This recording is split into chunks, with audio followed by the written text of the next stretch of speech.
You don't like that beat?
Yeah, Run It Back Nation. What is good? It is your boy, DJ Eastwood, Run It Back Philly. No frauds, no fanboys, no intros. That was not an intro. That was a figment of your imagination. Yes, that was licensed free music. That was actually default music on the new mixer that I have because I haven't even loaded any music onto it yet. So I just picked a sound sample and played it. And I kept repeating it over and over for the 5-minute countdown. to get some people up in here. All right, what's going on, everybody? So I've been trying to stream the show on YouTube, Twitter. My Facebook page disappeared. Don't know what happened to that. And I'm trying to get it on playback TV simultaneously. But for some reason, when I screen share and play audio from a screen share, such as a video of JJ Redick being a fraud, the audio doesn't play in playback and it does play over on some other platforms. There's some things I got to figure out. But anyway, thanks for being in here. Hit the like button. Let's get right down to business. The NBA play-in tournament starts tonight. Miami Heat versus Atlanta Hawks. I know some people were saying they wanted to play or they want to play the Miami Heat in the first round. Um, that's not going to happen because the Brooklyn secured it and Heat are in the play-in tournament. But yeah, the play-in tournament starts tonight. Miami versus Atlanta. So I will be at least live on playback TV watching that game. If you still want to get your playback TV fix, we're gonna go live later and watch that game. Martin Santiago, my man, with a quick $20 super chat. Thank you for always supporting the channel. The Embiid Sixers slander is real. We've been the league's favorite to hate, and I really think it stems from the trust the process hinky days. Tinfoil hat take or not. Could be, but the reason JJ feels the way that he does, I'm not really sure. But speaking of JJ Redick, let's just jump right into it, okay? For those that are wondering, for those that didn't don't know yet, JJ Redick is the former Sixers Joel Embiid teammate who has a hot take on uh the MVP voting. And you know, you would just think that JJ Redick would be a player that would support or kind of understand more than your average NBA player how great Joel Embiid is, with having played with Joel Embiid, played alongside Joel Embiid, got a crap ton of wide open 3-point attempts alongside Joel Embiid. And JJ, a clip comes out yesterday on Twitter of JJ Redick saying who he's voting for MVP, and he does get a vote for MVP via ESPN. So JJ Redick does have a vote, and here is what he said as far as who he's voting for MVP.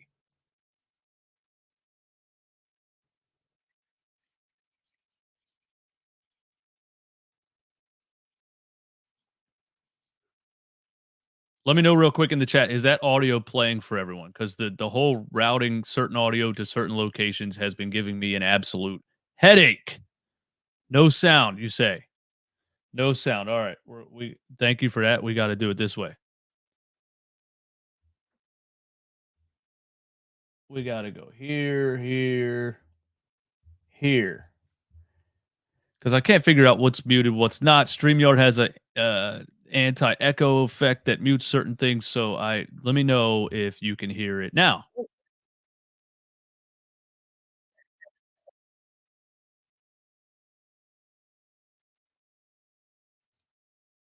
Yes or no on the audio right there. Yes or no on the audio right there in the chat. No audio still. Still no audio. Still no audio. Okay, let's what's up here? What's up here, StreamYard, huh? What's up? Share screen, but when your screen plays audio, the audio is muted. Um let's go. Okay. All right, here we go. I got it. This should be it. This should be it right here. Now let me know if you hear the audio.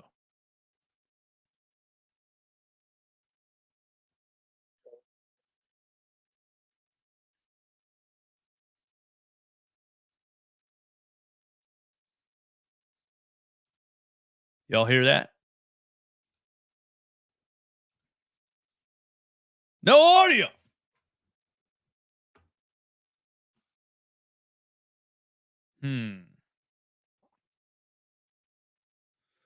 What's up with this, bro? What's up with this? Output routing main mix. Okay, I think we got to go to echo cancellation. Run It Back Nation live podcast production behind the scenes. All three of these guys deserve an MVP this year. I think they've separated themselves from the rest of the NBA when we talk about MVP. Yes or no on the audio. Here's now? What I landed on. Number one, my MVP for this season was Giannis. Number two was Hey, we did it. It was the echo cancellation feature on StreamYard. We got it. Okay. Now, let's just listen to what JJ Redick has to say, and I will give my reaction to it. Here we go. All three of these guys deserve an MVP this year. I think they've separated themselves from the rest of the NBA when we talk about MVP. Here's what I landed on. Oh, now it's going to freeze. Here's what I landed on, JJ Redick says. Number one, my MVP for this season was Giannis. Number two was Joel Embiid. Number three was Jokic. Kind of hesitated right there. He seems nervous to say this publicly. Two was Joel Embiid. Number three was Jokic. Number four was Tatum. And number five was Donovan Mitchell. The Giannis thing is interesting because I don't think he's going to. How you pay for the fastest version of Xfinity Internet? Let's win. But I think he's the MVP this season.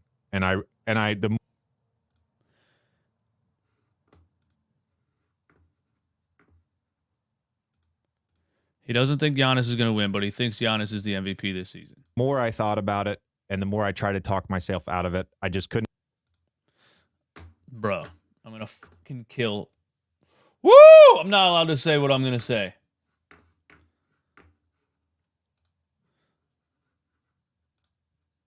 I'm not allowed to say what I'm going to say. Let's start over. Thank you all for rocking with me.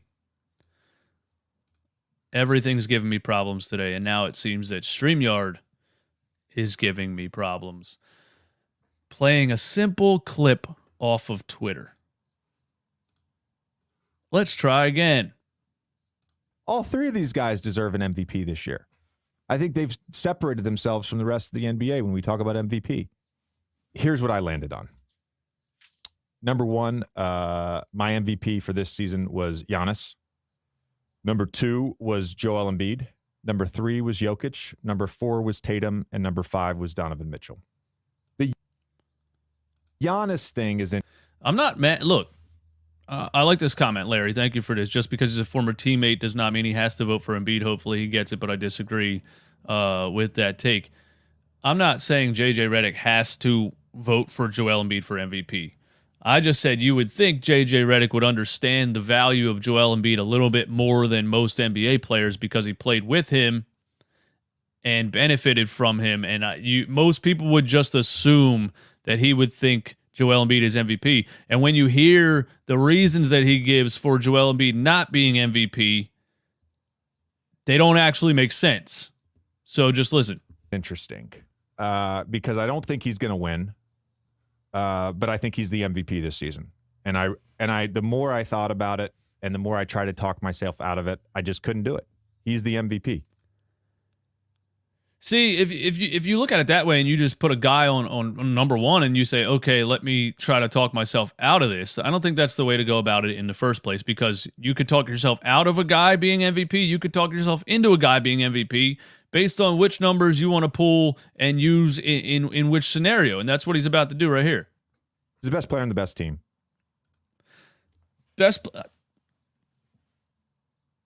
I forgot I wanted to say this.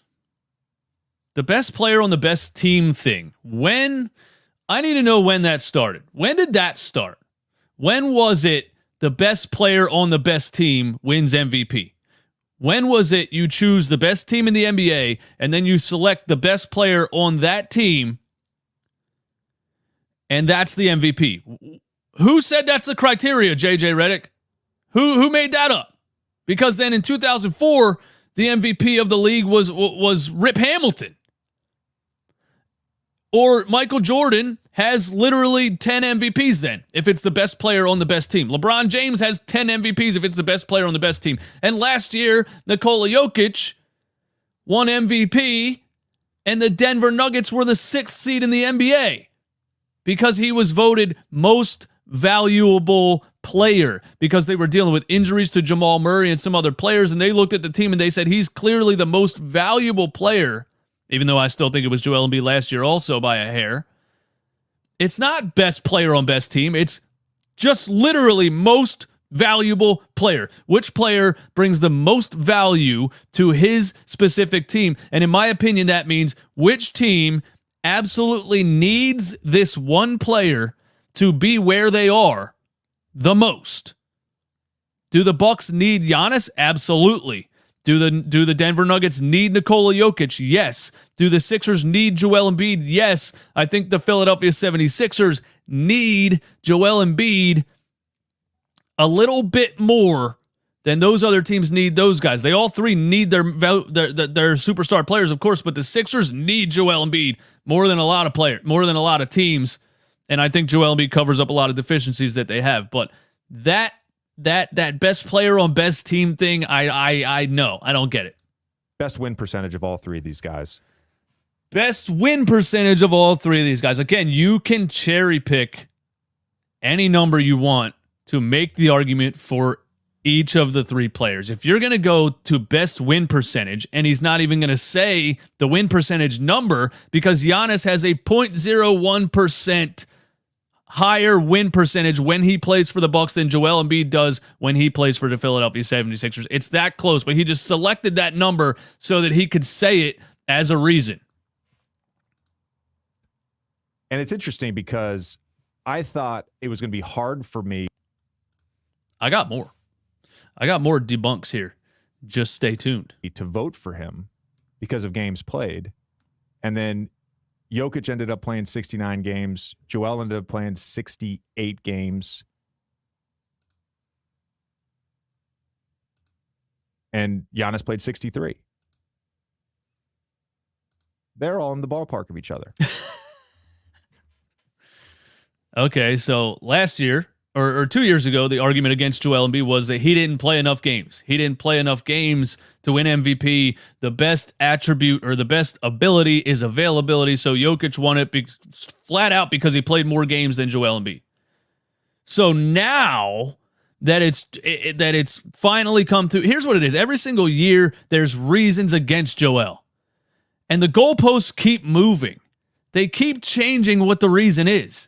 Now, because you ran out of reasons to vote against Joel Embiid, he's played more games, 5 more games than Giannis Antetokounmpo. Now, all of a sudden, games played doesn't matter, and 68 and 63 are in the same ballpark. 5 games out of 82 is what? Do a percentage there. It's a decent number. 5 games more for Joel, 6 games more for Jokic. Now we're just discussing 63 is close enough, but it wasn't close enough the first year Joel lost it because he didn't play enough games. Which is it? Per minute scoring. Giannis, number 1. Per minute scoring.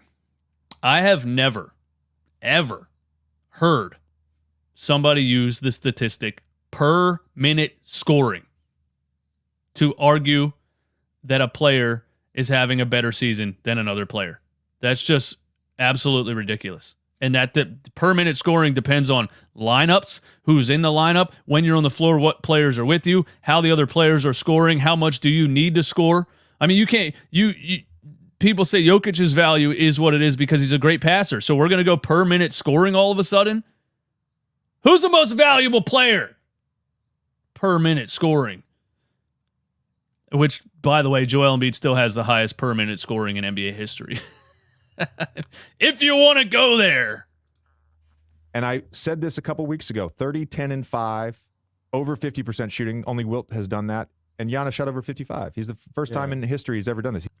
Joel Embiid is the first player in history to average over 33-10 when shooting over 50%. But Giannis didn't average 33, so he doesn't fall into that category. Joel Embiid is also the first player in history to average 33 and 10 on 65% true shooting percentage. You see how you can pick out certain advanced statistics to use them in a certain way? So the same way you're making an argument for Giannis, I can make the same argument for any player I want to by cherry picking stats. He had a historic season. 6 of the 7 previous times that a player has averaged 30, 10, and 5, they've won MVP. Okay. MVP history has to do with who wins it this year. I don't think it'll be 7 out of 8, but for me, Giannis is the MVP. Joel's probably going to win this award. I don't buy the argument that he should win the award because the other 2 guys already have it. Nobody said that. Nobody said he's winning the award because the other 2 guys already have the award. Nobody said that. MVP, and we can't look back at this time period and say Joel never won one. I don't buy that. Either he deserves it or he doesn't. He deserves it. The reality is all 3 do. I just think Giannis deserves it a little bit more. So those are his stats. why don't you buy this? Why don't you buy that argument? And I was thinking about this over the weekend. This is the question I would have about this particular thing. When you think about any awards, think about like the Oscars, think about anything like this. Narrative always comes into play. So like, but it's my vote. okay, Narrative's not coming into play for my vote. Narrative just doesn't matter. What do you mean? You're creating the narrative that Giannis is the MVP based on your chosen statistics. That is what a narrative is it not? To you. No, it doesn't. Ultimately, I went back to this. Bill said this on Twitter, and I appreciate how he said it, and this is how I when I found out I had a vote, I said, this is how I'm going to look at it. It's a snapshot of the season. It's a snapshot of the season. Yeah. The snapshot of this season is the Bucks were the best team in the NBA this year. Yes. So Steph Curry has 5 MVPs also? And Giannis dominated. Yep. The snapshot of the season is that the Philadelphia 76ers had a better winning percentage when Joel didn't play than when he did play. There's the one. There's the one I was waiting for. There's the one I was waiting for. You can't, JJ. You can't be a 15-year NBA, retired NBA player and say something that asinine. You know damn well that who the team played and when they played them goes into team win percentage without that player. Are you really trying to use that stat to say the Sixers have been better without Joel Embiid? You know the Sixers aren't better without Joel Embiid. Who are you trying to kid right now? Which the whole thing is pissing me off because I don't understand why he would do this. He's reaching. I mean, he's going to pull a damn tricep muscle. He's reaching so hard. He's going to dislocate his freaking shoulder because he's reaching so hard to go against Joel Embiid for MVP. And I want to know why that is. What does J.J. Redick have against Joel Embiid? Because this isn't a J.J. Redick for Giannis. This is a J.J. Redick against Joel Embiid. That's what I'm getting out of it. Because if you have to reach this hard to discredit someone for winning MVP, then there's something going on here. Something J.J. Redick doesn't like about Joel or the way the Sixers play with Joel or the way that Joel dominates the ball. Anyway, let's hear that part again because just, bruh. When Joel didn't. I can't fathom that an educated basketball former NBA player would even say this. Better winning percentage. Reason is that the Philadelphia 76ers had a better winning percentage when Joel didn't play than when he did play. All right. So we have it right here. Sixers record without Joel Embiid this season. Here's all of the teams that the Sixers beat without Joel Embiid this season. The Toronto Raptors, the Washington Wizards, the Brooklyn Nets with nobody, the Orlando Magic, the Indiana Pacers, the Detroit Pistons, the Sacramento Kings, that was a good win, the Miami Heat without anybody. Let me say that again. Here's all of the teams that the Sixers beat without Joel Embiid this season. The Toronto Raptors, the Washington Wizards, the Brooklyn Nets with nobody, the Orlando Magic, the Indiana Pacers, the Detroit Pistons, the Sacramento Kings, that was a big win, the Miami Heat with nobody.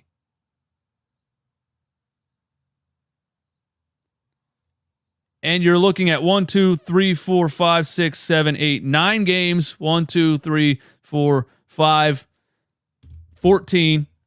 So you just took a statistic that's based on 14 total games. And they won 9 of them. Most of them against the bottom of the barrel teams in the NBA and teams that weren't playing their stars. So you took that 9 out of 14 percentage and compared it to the entire season to say the Sixers have a higher win percentage without Joel Embiid. That's ridiculous, JJ Redick. You just discredited the hell out of yourself with that garbage. Snapshot of the season is that Giannis, when he did play, the Bucks had close to a 75% win percentage. He had the best win percentage of these 3. That's the snapshot of the season for me. That's all I got to say. I've heard enough.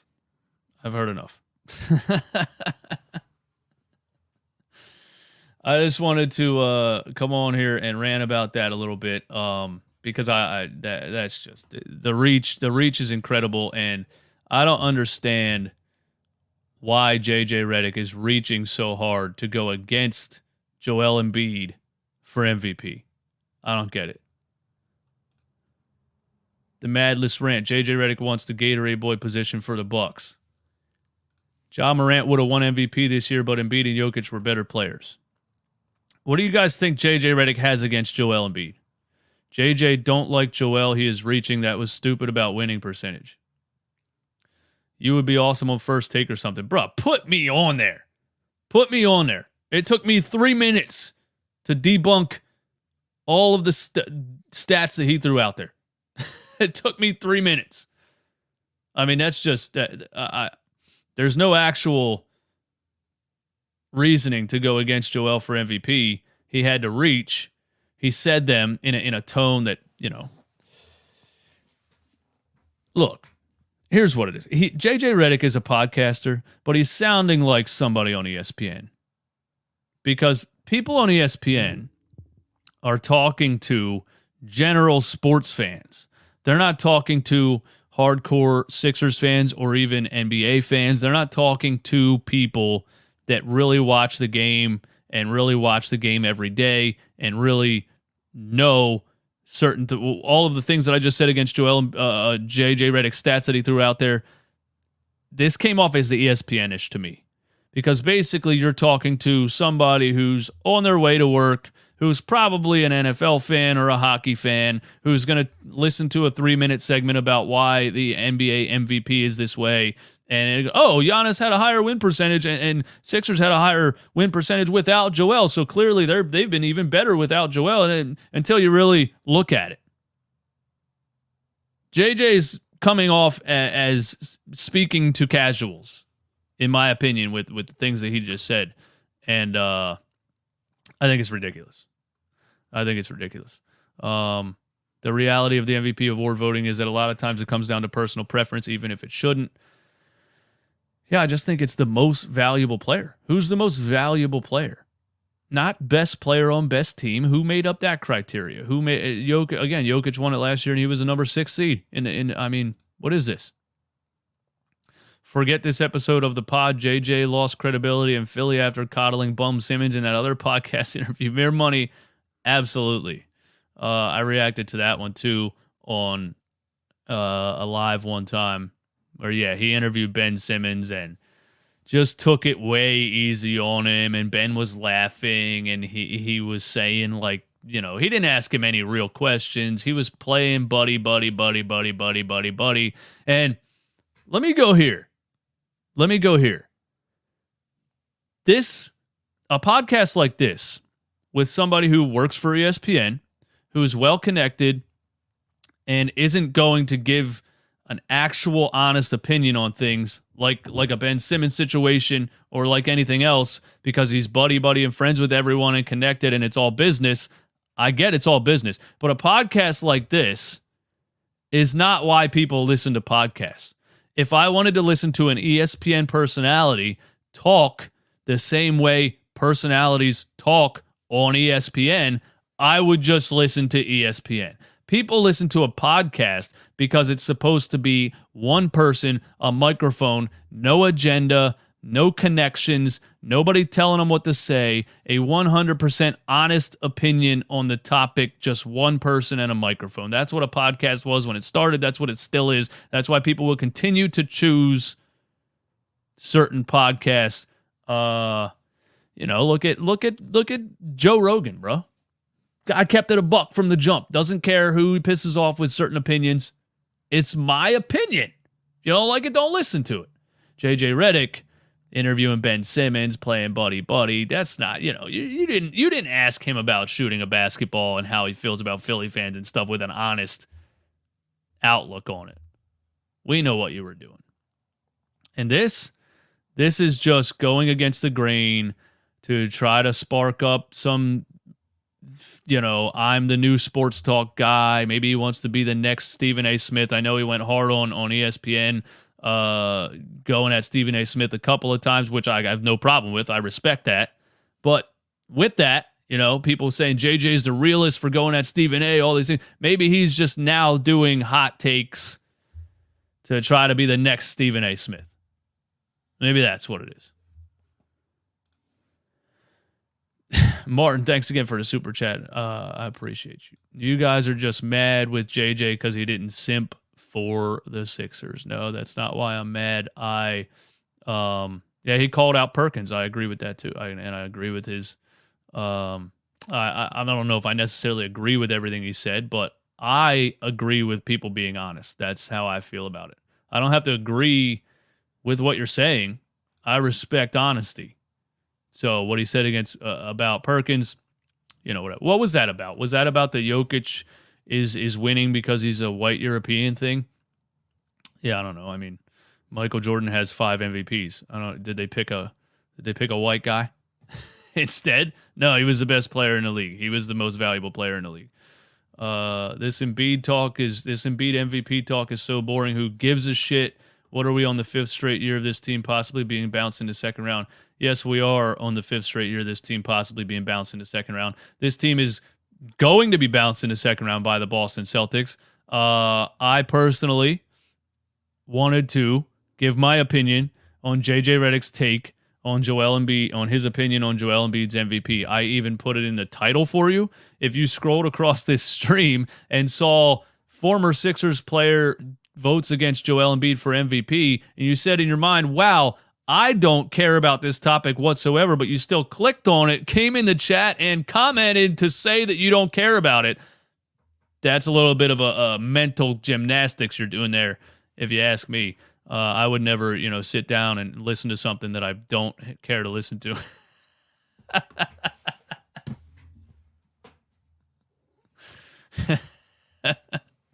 Just my take, bro. Just my take. Check your own crew. JJ would have had a ring in 2019, but Embiid was too busy getting mopped up by a prehistoric Marc Gasol. The Raptors were good. The Raptors had great defensive strategy. Marc Gasol was good at defending Joel Embiid. I agree, but don't just throw out the fact that Joel Embiid was playing with a point guard that refused to shoot for 5 years, and the Sixers were stuffing 4 power forwards on the floor. What's the most valuable thing for an NBA center? Spacing. The 76ers that year did the opposite of that. And if you have the ability to triple team Joel Embiid with 3 power forwards and leave Al Horford and Tobias Harris wide open in the corner because you don't care about them shooting the ball, yeah, you're probably going to slow them down. It's not a one-on-one game. Anyway, a couple other things I wanted to talk about NBA-wise before I get up out of here. Thank you all for hanging out with me, man. 206 people in here. Hit the like button if you disagree with me. That's cool. Hit the like button anyway, just for me being up here doing a show. If you don't care about this stream at all and you clicked on it, came in here and commented that you don't care on the stream, I still think I deserve a like button, a like from you because you're watching my show. All right. Look, here's what Joel Embiid did this season. Okay. Joel Embiid is the first player since 1977 to average 33 points and 10 rebounds in a season. He's the first player in NBA history to average 30 points, 10 rebounds on 65% true shooting percentage. He's the first player to win consecutive scoring titles since James Harden in 17 to 20 and Allen Iverson in 2000 to 2002. James Harden is also the first player in NBA history to win 3 scoring titles and 2 assist titles in a career. So, James Harden kind of transitioned his game as his athleticism slowed down a little bit. He kind of, transformed the way that he plays and became more of a facilitator. So, shout out to James Harden for that. Joel Embiid is the first player to average 33 points per game on Swipe a Cam's favorite stat, 65% true shooting percentage. So there's that. Again, if you want to take a certain advanced stat to argue for a player, you can do that. I can take true shooting. Or if true shooting is not as high and field goal percentage was higher, I could go take field goal percentage. JJ Redick wants to go with win percentage. JJ Redick wants to go with his team had a better win percentage without him, which was only 14 games, and they won 9 of them against the Detroit Pistons and the Charlotte Hornets and the Brooklyn Nets with nobody. Ridiculous take. But you can cherry pick stats all you want. You can cherry pick stats all you want. Tyrese Maxey finishes his 3rd NBA season as the Sixers' most efficient shooter and as a top 5 shooter in the NBA. Tyrese Maxey finishes his 3rd season with 20.3 points per game, 43.3% from three-point range, which was 5th in the NBA, 51.3% from the floor, all career highs. Again, I love the fact that Daryl Morey held on to Tyrese Maxey. I love the fact that Daryl Morey refused to throw Tyrese Maxey in a trade early on for Kyle Lowry. I think his name was brought up in Kyle Lowry talks a couple of years ago, his rookie season. I love the fact that he refused to throw Tyrese Maxey into a trade when Kevin Durant was available for trade.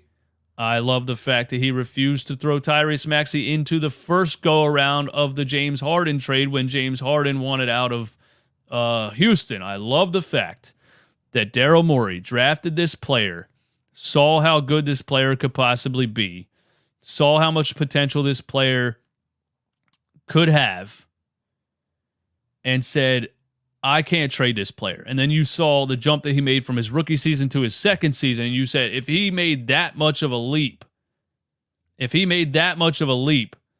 I absolutely cannot, I just can't trade him at 20, 21 years old if he made that much of a leap from year 1 to year 2. Now, year 2 to year 3, Tyrese Maxey finishes the season 20.3 points per game, career high, 43.3% from three-point range, career high, 5th in the NBA. This is a kid who shot 29% at Kentucky. And Coach Calipari came out and said, he's not a 29% three-point shooter. The stats are the stats from that last college season, but you're going to see that Tyrese Maxey is not a 29% three-point shooter. Coach K said that. Well, Coach K is Coach Krzyzewski, but Coach Calipari. Is that a C? Coach C? I don't know. But Coach Calipari from Kentucky said he's not a 29% three-point shooter. Tyrese Maxey's rookie season showed flashes of obviously being able to get to the rim at an elite level. The speed was elite. He might have been the quickest player in the NBA, the quickest player in a Sixers uniform since Allen Iverson in my eyes, his rookie season. But he shot 29% from 3 his rookie season. And we said, damn, if this kid could just turn into a decent three-point shooter, he could be elite. And you look at guys like De'Aaron Fox, who still shoots in the mid 30% from three-point range. You look at a lot of players that are really quick, have great burst, great speed to the rim, have these intangibles, but struggle shooting the 3. And a lot of guys will always struggle shooting the 3. Tyrese Maxey said in the second offseason, what do I got to do? Where do I got to go? What do I got to work on? Let's sit down. Sat down and said, what are the things I got to work on? Let's go do it. And he went from a 29% three-point shooter to a 42% three-point shooter his first offseason. That is 100% based on a level of work ethic that is rare. That is just not normal. And that's another reason you just can't trade Tyrese Maxey for anything. He has a work ethic that's going to get him as far as he wants to go. He still has certain things that he lacks. Facilitating ability, maybe. Running the pick and roll. And what's he going to do? He's going to go into this offseason and say, okay, I did that. Now what's left? His second offseason, he goes from a 42-point three-point shooter to a 43.3% three-point shooter, fifth in the NBA. And now we're sitting here talking about Tyrese Maxey as a sniper. He finished the season with the same three-point percentage as Isaiah Joe, who was literally, even when he was in our G League and got a couple of minutes here and there, and on the Oklahoma City Thunder, is known as a three-point shooter. Nobody says Tyrese. Nobody looks at Tyrese Maxey and says, this kid's a three-point sniper. He's not known for that because he can do so many other things. Now he added a level of three-point shooting that is fifth in the NBA, that it makes him also a serious threat from three-point range. That's incredible. Then he starts working with James Harden. He starts adding the combo guard, the combo moves, the dribble moves, the step-back threes. The only thing Tyrese Maxey struggled with last year in the playoffs was his confidence in big situations, knowing I'm the man. It's my time. I can do this. The team needs me just as much as anybody else. If Harden's struggling, if the team's stagnant, if we need a bucket, I'm the guy. Doc Rivers didn't tell him that. Doc Rivers told him to hesitate. Doc Rivers said, hey, every shot that you take, just think about this and think about that. And then it had to take James Harden getting here to say, don't listen to that guy. You're the man.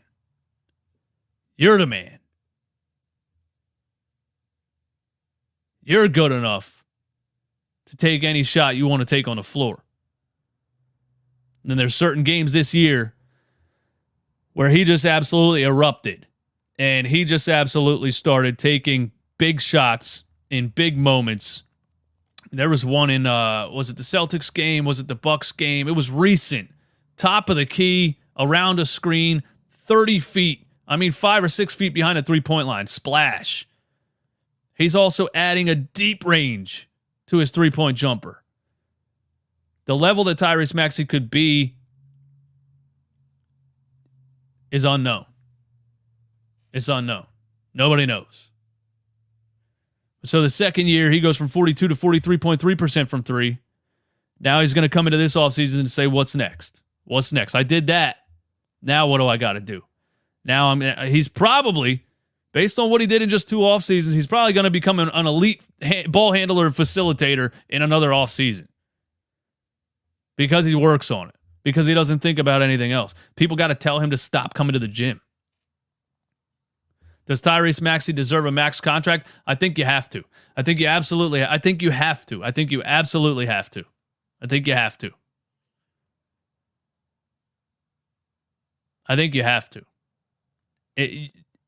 The max contract, the max rookie extension in the NBA is one of those things where you don't really know what this player is going to be in 5 years. You have to take a guess. Andrew Wiggins, the Timberwolves had to take a guess. They were wrong.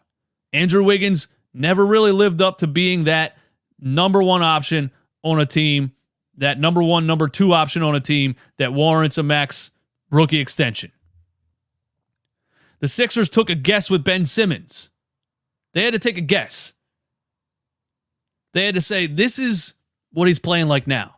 But if he gets a jump shot, if he ever gets out of his own way and shoots the damn ball, he will be unstoppable. If you couldn't base that, speaking of Ben Simmons, you couldn't base that based on his work ethic. Because if you look at his work ethic, it was atrocious. If you look at some of the things that people were saying about him coming out of LSU, They were saying, don't draft this kid. This kid doesn't even like basketball. This kid is known in Australia as being hard to get along with and not caring about winning. He's known in LSU as not caring about winning. Couldn't even get the LSU team to the NCAA tournament and then refused to play in the NIT tournament. And you still gave Ben that 5-year max contract because the potential for a 6'10 player with his skill set was huge. Tyrese Maxey, all you got to look at is one thing. The leap that he made from year 1 to year 2 and year 2 to year 3. The leap that he makes every single offseason is enough for you to and look at his work ethic. Look at what he does. Look at how he works and how much he wants to be better every single offseason. And giving a rookie max extension is a gamble. But if you did it for Ben with none of those intangibles as far as work ethic and what he does in the offseason, kid didn't even work in the offseason, hung out in LA the whole damn time. He was throwing around the Jenner family more than he was throwing a basketball. If you look at Tyrese Maxey, you have to give it to him. And it's a good gamble because he could stay right where he is, or he could be Damian Lillard. You don't know. But I say yes, you have to.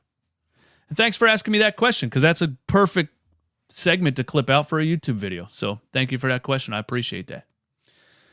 What else we got? A couple interesting things. The last interesting thing, actually, is that the Dallas Mavericks avoided the play-in tournament, which is funny. Because the NBA is like, how can we? Every year, the NBA tries to find out a way to stop teams from tanking. But it doesn't actually make sense. They add the draft lottery. And they say, okay, let's not make it the worst team automatically gets the first round pick. Let's make it a chance. The worst team might not get the first round pick. The worst team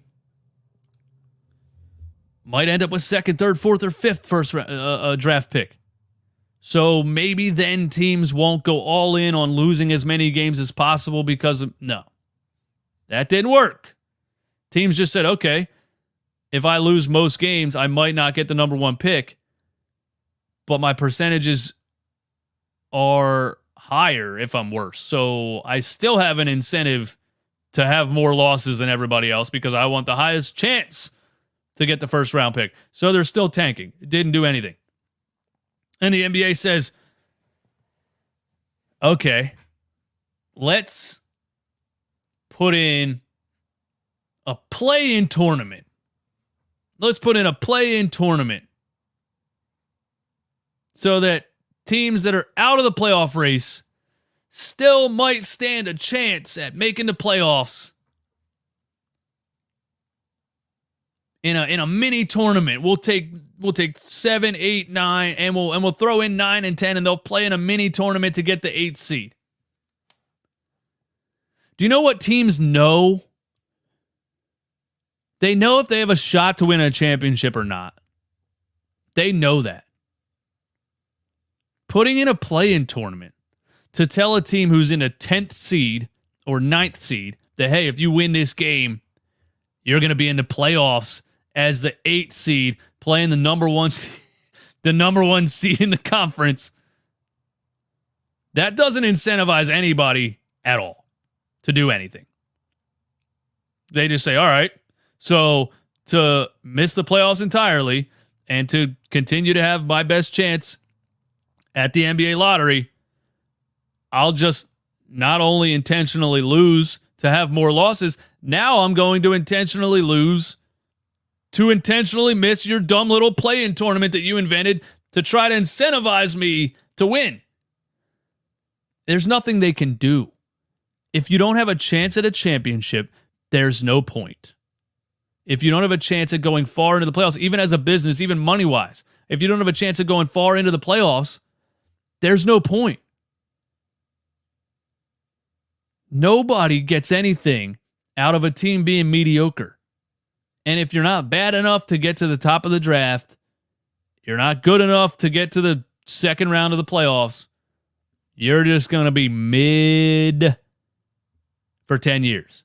The Philadelphia 76ers from 2009-ish, 10-ish, from 2009 or 10 to 2016, they were mediocre. Nobody cared. Andre Iguodala was leading the team. Andre Iguodala, Kyle Korver. You had, I can't even name the players off the top of my head right now, but you had a bunch, Willie Green. I don't remember if he played in the Iverson era, if he was in that era. They were just mid. Nobody cared. They were good enough to sneak into the playoffs. Young Drew Holiday, Michael Carter-Williams, they were good enough to sneak into the playoffs. They weren't good enough to do anything. Everybody knew that. And they came back every year, upsetting a team. And they upset the Chicago Bulls because Derrick Rose tore his ACL for the 19th time. Oh, look, they upset the Bulls. No, they didn't. They were mediocre. And if you stayed in that mediocre section, you weren't going to go anywhere ever. So Sam Hinkie said, this ain't going to work. We're going to be mid forever because we're not bad enough to get to the top of the draft. Philly's not really a destination for free agents. LA, Miami, etc. How are we going to get a superstar? We don't have anything to trade. Who even wants our first round picks if we continue to be middle of the pack? So he said, we got to tank it out. We got to tank it out. And they tanked it out. They drafted Joel Embiid. And now, right now, you're in contention every single year. Yeah, you need certain things, I think, this season to get it done. But you're in contention every year because you intentionally got bad enough to get to the top of the draft. That's how you got Joel Embiid. Now, and they messed up the Ben Simmons draft pick, the Markelle Fultz draft pick, all of these things. But at least you got Joel out of it. But you never would have even done that if you didn't tank. That was his first injury? My bad. Alvarado, thanks for the super chat. After all that, Perkins and JJ voted for Giannis. Yeah. Oh, well. Should we boo JJ Redick when he comes back to Philly? Yes, absolutely we should. Absolutely we should. Because, again, I'm not saying hate somebody for their opinion. I don't know JJ Redick personally. I'm only speaking about his basketball opinion and his opinion on Joel Embiid for MVP. I think he's intentionally reaching for things to go against Joel Embiid for MVP because he wants to be the guy on ESPN who took the opposite angle so that it can spark conversation and controversy and people can say his name like I'm saying his name right now. I'm falling right into the trap. But I think it's a career business decision for JJ Redick because the reasons he gave for Giannis are reach heavy. And yeah, I don't like that. So yeah, when he comes back to Philly, if not anything, just to show him, just to remind him that Philly fans know. Philly fans know what's going on. We know. We booed Danny Green because he said fans need to be nicer to Ben Simmons. People in Philly know what's going on. And they booed Danny Green when he was introduced for the rest of the season. Philly fans know. Just to remind him. Just to remind him that Philly fans know what's going on. Yes, boo JJ Redick when he shows up to Philly. That's how I feel about it. And they'll be like, oh, classic Philly fans. You know, they booed Santa Claus. Yeah. They threw batteries at somebody. They threw full beer cans at Minnesota Vikings fans. Yeah. We were playing the Chicago Bears in what, 1970-something? We blew a 21-point lead in the second quarter. We went into halftime down. The entire stadium was angry, and you rolled out Santa Claus. What did you think was going to happen? Because in Philly, guess what? People came to watch the game. I remember an NFC Championship game where Ja Rule and Ashanti performed, and the whole stadium was booing.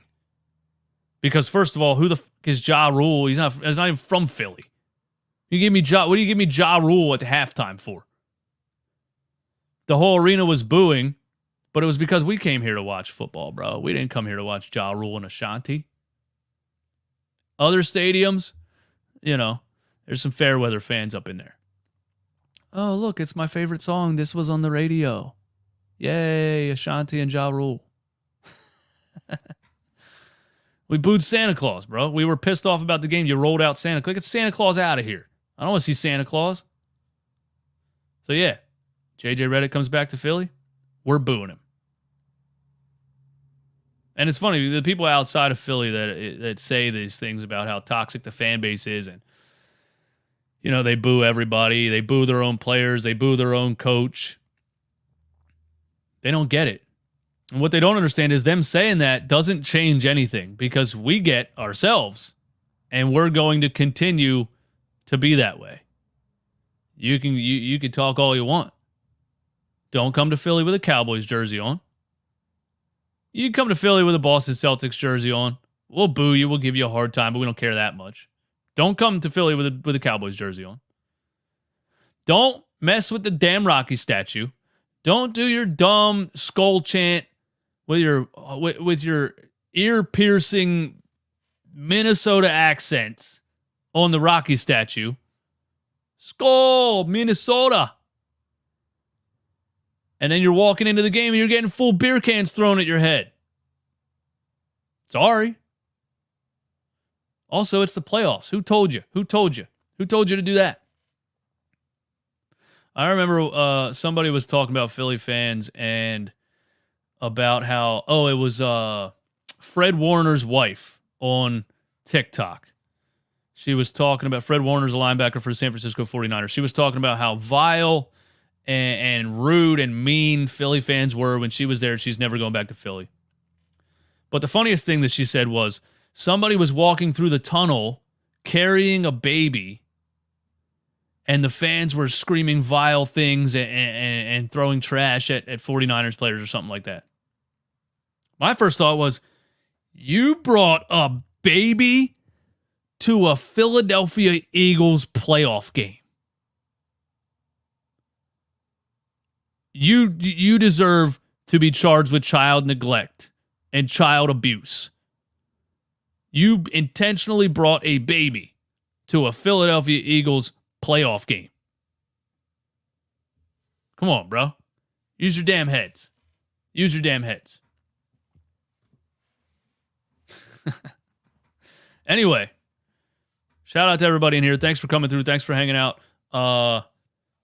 I got canceled because I responded to Fred Warner's wife on TikTok, and she reported me, and it got taken down for community guideline restrictions or whatever. I got reported for bullying. I didn't even say anything that mean. I was just saying what she was saying was dumb. Anyway, yeah. Thanks for tuning in. I'll be here tomorrow morning at 10. Also talking about whatever the hell we want to talk about. Feel free to hit me up on Instagram, Twitter, everywhere in the DMs. If you have a topic you want DJ Eastwood to cover on these 10 a.m. shows. I know this one was 11 a.m. because I scheduled a haircut at 10 a.m. because I'm dumb. Yeah, man. We're going to keep it going. 10 a.m. every day. Every day. And I wanted it to be on Playback TV, and it will also be on Playback TV, but I wanted to play the JJ Redick clip, and the audio wouldn't play over there. So yeah, tune in next time. Hit the like button, all that stuff. I'll catch you guys on the next one. Oh yeah, Playback TV tonight. We're gonna watch Miami Heat versus Atlanta Hawks play-in tournament game.